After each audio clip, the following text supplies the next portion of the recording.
Hi friends, Kubi ಕಿಚನ್ಗೆ ಸ್ವಾಗತ. ಇವತ್ತು veg momos ಮತ್ತು ಕೆಂಪು ಚಟ್ನಿ ರೆಸಿಪಿಯೊಂದಿಗೆ ಬಂದಿದ್ದೇನೆ. ಇದನ್ನು ಯಾವ ರೀತಿ ಮಾಡೋದನ್ನು ನೋಡೋಣ ಬನ್ನಿ. ಮೊದಲನೇದಾಗಿ ಒಂದು ಬೌಲ್ ತೊಗೊಳ್ಳೋಣ. ಬೌಲ್ ತೊಗೊಂಡು 1 ಕಪ್ ಆಗೋಷ್ಟು ಮೈದಾ ಹಿಟ್ಟು ತೊಗೊಂಡಿದ್ದೀನಿ. ಅದಕ್ಕೆ 1/2 ಟೇಬಲ್ ಸ್ಪೂನು ಆಯಿಲ್ ಹಾಕ್ಕೊಂಡು 1/2 ಟೇಬಲ್ ಸ್ಪೂನು ಸಾಲ್ಟ್ ಹಾಕ್ಕೊಂಡು ಮಿಕ್ಸ್ ಮಾಡ್ಕೋಬೇಕು. ಫಸ್ಟಿಗೆ ನಿಧಾನಕ್ಕೆಲ್ಲ ನೀಟಾಗಿ ಎಲ್ಲ ಮಿಕ್ಸ್ ಮಾಡಿಕೊಂಡು ಅದಕ್ಕೆ ಸ್ವಲ್ಪ ಸ್ವಲ್ಪನೇ ನೀರು ಹಾಕ್ಕೊಂಡು ನೀಟಾಗಿ ಈ ಚಪಾತಿ ಹಿಟ್ಟು ನಾವು ಯಾವ ರೀತಿ ಕಲಿಸ್ತೀವೋ ಆ ರೀತಿಯಾಗಿ ಮೈದಾ ಹಿಟ್ಟನ್ನು ಕಲಿಸ್ಕೊಳ್ಳೋಣ. ಎಲ್ಲ ನೀಟಾಗೆಲ್ಲ ಕಲಿಸ್ಕೊಂಡು ಈ ರೀತಿಯಾಗಿದ್ದರೆ ಸಾಕು. ಇದಕ್ಕೊಂದು ಮುಚ್ಚಳ ಮುಚ್ಚಿ ಒಂದು 10 ನಿಮಿಷ ಎತ್ತಿಟ್ಕೊತಾ ಇದ್ದೀನಿ. ನೆಕ್ಸ್ಟು ಸ್ಟಫಿಂಗಿಗೆ ರೆಡಿ ಮಾಡ್ಕೊಳ್ಳೋಣ. ಯಾವ ರೀತಿ ಅಂತ ನೋಡೋಣ ಬನ್ನಿ. ಒಂದು ಗೆಡ್ಡೆಯಷ್ಟು ಬೆಳ್ಳುಳ್ಳಿನ ತುರಿದಿಟ್ಕೊಂಡಿದ್ದೀನಿ. ಒಂದು ಅರ್ಧ ಇಂಚು ಶುಂಠಿ ತುರಿದಿಟ್ಕೊಂಡಿದ್ದೀನಿ. 2 ಹಸಿಮೆಣಸಿನ್ಕಾಯಿ ಚಿಕ್ಕ ಚಿಕ್ಕದಾಗಿ ಕಟ್ ಮಾಡಿ ಇಟ್ಕೊಂಡಿದ್ದೀನಿ. ಒಂದು ಕ್ಯಾಪ್ಸಿಕಮ್ ಚಿಕ್ಕ ಚಿಕ್ಕದಾಗಿ ಕಟ್ ಮಾಡ್ಕೊಂಡಿದ್ದೀನಿ. ಒಂದು ಈರುಳ್ಳಿ ಕಟ್ ಮಾಡಿ ಇಟ್ಕೊಂಡಿದ್ದೀನಿ. 2 ಕ್ಯಾರೆಟ್ನ ತುರಿದಿಟ್ಕೊಂಡಿದ್ದೀನಿ. ಒಂದು ಎಲೆಕೋಸನ್ನ ಚಿಕ್ಕ ಚಿಕ್ಕದಾಗಿ ಕಟ್ ಮಾಡಿ ಇಟ್ಕೊಂಡಿದ್ದೀನಿ. ಪೆಪ್ಪರ್ ಪೌಡರು ಮಾಡುವ ವಿಧಾನ ನೋಡೋಣ ಬನ್ನಿ. ಈಗ ಒಂದು ಬಾಣಲಿ ಇಟ್ಕೊಂಡು ಅದಕ್ಕೆ 2 ಟೇಬಲ್ ಸ್ಪೂನು ಆಯಿಲ್ ಹಾಕ್ಕೊಂಡು ಆಯಿಲ್ ಕಾಯ್ದ ತಕ್ಷಣ ಬೆಳ್ಳುಳ್ಳಿ ತುರಿದಿರೋದು ಹಾಕ್ಕೊಂಡಿದ್ದೀನಿ, ಶುಂಠಿ ತುರಿದಿರೋದು ಹಾಕ್ಕೊಂಡಿದ್ದೀನಿ. ಅದನ್ನು ಚೆನ್ನಾಗಿ ಸ್ವಲ್ಪ ಬಾಡಿಸ್ಕೊಳ್ಳೋಣ ಎಣ್ಣೆಯಲ್ಲಿ. ಕ್ಲೀನಾಗಿ ಅದು ಹಸಿ ವಾಸನೆ ಹೋಗೋವರೆಗೂ ಒಂಚೂರು ಬಾಡಿಸ್ಕೊಳ್ಳೋಣ ಕ್ಲೀನಾಗಿ. ನೆಕ್ಸ್ಟು ಕೋಸು ಹೆಚ್ಕೊಂಡಿರತಕ್ಕಂಥ ಕೋಸನ್ನ ಹಾಕ್ಕೊಂಡು ಬಾಡಿಸ್ಕೊಳ್ಳೋಣ ನೀಟಾಗಿ. ಎಲ್ಲ ಕ್ಲೀನಾಗಿ ಮಿಕ್ಸ್ ಮಾಡ್ಕೋಬೇಕು. ಇದು ಅಲ್ಲಿ ನೀರಿನ ಅಂಶ ಜಾಸ್ತಿ ಇರುತ್ತೆ. ಇದನ್ನು ಕ್ಲೀನಾಗಿ ಮಿಕ್ಸ್ ಮಾಡ್ಕೊಳ್ಳೋಣ. ಈಗ ಮೆಣಸಿನ್ಕಾಯಿ ದಪ್ಪ ಮೆಣಸಿನ್ಕಾಯಿ ಹಾಕ್ಕೊಂಡಿದ್ದೀನಿ. ಕೆಲವರು ಬಟ್ಟೆನಲ್ಲಿ ಹಿಂಡಿ ಹಾಕ್ಕೋತಾರೆ. ನಾನು ಈ ಥರ ಆಯಿಲಲ್ಲಿ ಫ್ರೈ ಮಾಡ್ಕೊತಾ ಇದ್ದೀನಿ. ಇವಾಗ ಕ್ಯಾರೆಟ್ ಹಾಕ್ಕೊಳ್ಳೋಣ. ಕ್ಯಾರೆಟ್ ಹಾಕ್ಕೊಂಡು ಇದನ್ನು ಕೂಡ ಸ್ವಲ್ಪ ಫ್ರೈ ಮಾಡ್ಕೊಳ್ಳೋಣ. ಜಾಸ್ತಿಯಾಗಿ ರೋಸ್ಟ್ ಮಾಡಬಾರ್ದು ಇದನ್ನು, ಸ್ಟಫಿಂಗ್ನ ಸ್ವಲ್ಪ ಸ್ವಲ್ಪ ಜಸ್ಟ್ ಹಾಗೆ ರೋಸ್ಟ್ ಮಾಡ್ಕೋಬೇಕು. ನೆಕ್ಸ್ಟು ಈರುಳ್ಳಿ ಹಾಕ್ಕೋತಾ ಇದ್ದೀನಿ.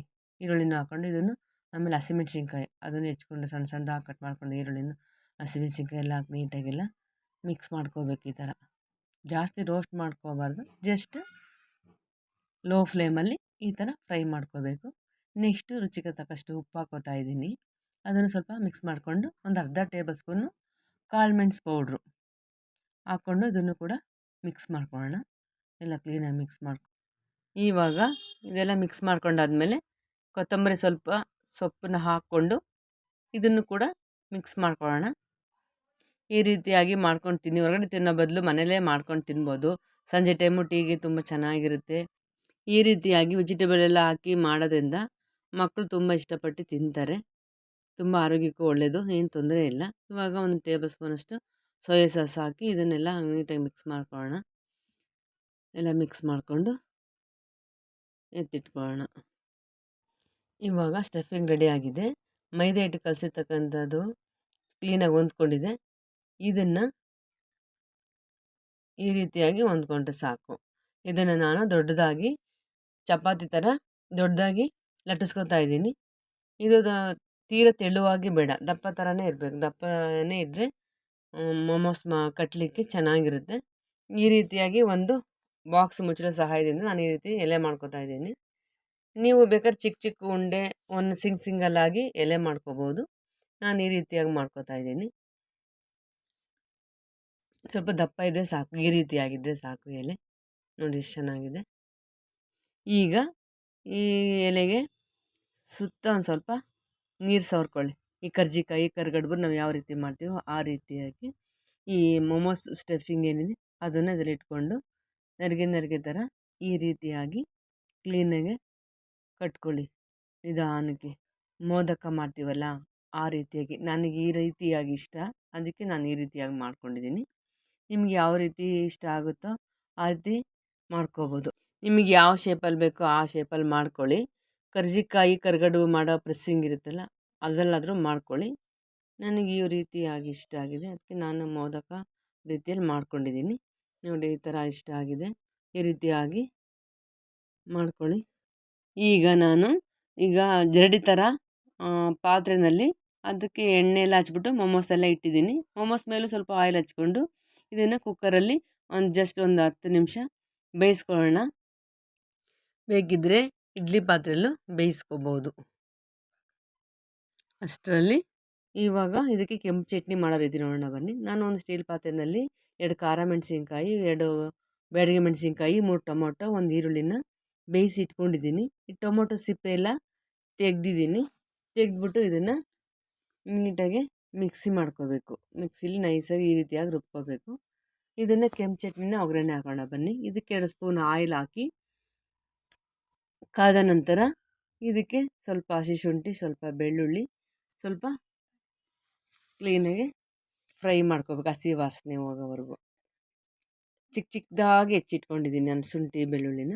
ಇದಕ್ಕೆ ರುಬ್ಬಿರ್ತಕ್ಕಂಥ ಕೆಂಪು ಚಟ್ನಿನ ಹಾಕಿ ಇದನ್ನು ಸ್ವಲ್ಪ ಚೆನ್ನಾಗಿ ಕಾಯಿಸ್ಕೊಳ್ಳೋಣ, ಫ್ರೈ ಮಾಡೋಣ, ಮಿಕ್ಸ್ ಮಾಡ್ಕೊಳ್ಳೋಣ. ನೋಡಿರಿ ಕುದೀತಾ ಇದೆ. ನೀಟಾಗಿ ಇದು ಕುದಿಬೇಕು. ಇದಕ್ಕೆ ರುಚಿಗೆ ತಕ್ಕಷ್ಟು ಉಪ್ಪು ಹಾಕೊಳ್ಳೋಣ.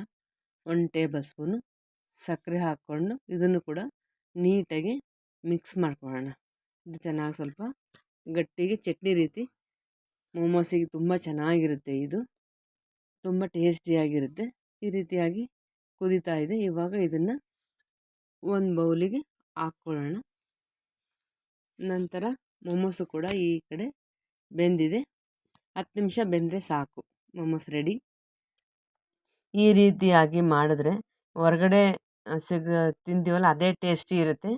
ಯಾರು ತರಕಾರಿ ವೆಜಿಟೇಬಲ್ ತಿನ್ನಲ್ವೋ ಅವರಿಗೆ ಈ ರೀತಿಯಾಗಿ ಮೋಮೋಸು ಮತ್ತು ಕೆಂಪು ಚಟ್ನಿ ತುಂಬ ಚೆನ್ನಾಗಿರುತ್ತೆ. ಒಮ್ಮೆ ಟ್ರೈ ಮಾಡಿ ನೋಡಿ ಎಷ್ಟು ಚೆನ್ನಾಗಿದೆ, ಎಷ್ಟು ಚೆನ್ನಾಗಿ ಕ್ರಿಸ್ಪಿಯಾಗಿ ಬಂದಿದೆ. ನಿಮಗೆ ಈ ವಿಡಿಯೋ ಇಷ್ಟ ಆದರೆ ಸಬ್ಸ್ಕ್ರೈಬ್ ಮಾಡಿ, ಲೈಕ್ ಮಾಡಿ, ಶೇರ್ ಮಾಡಿ. ಮುಂದಿನ ವಿಡಿಯೋದಲ್ಲಿ ಸಿಗೋಣ. ಧನ್ಯವಾದಗಳು.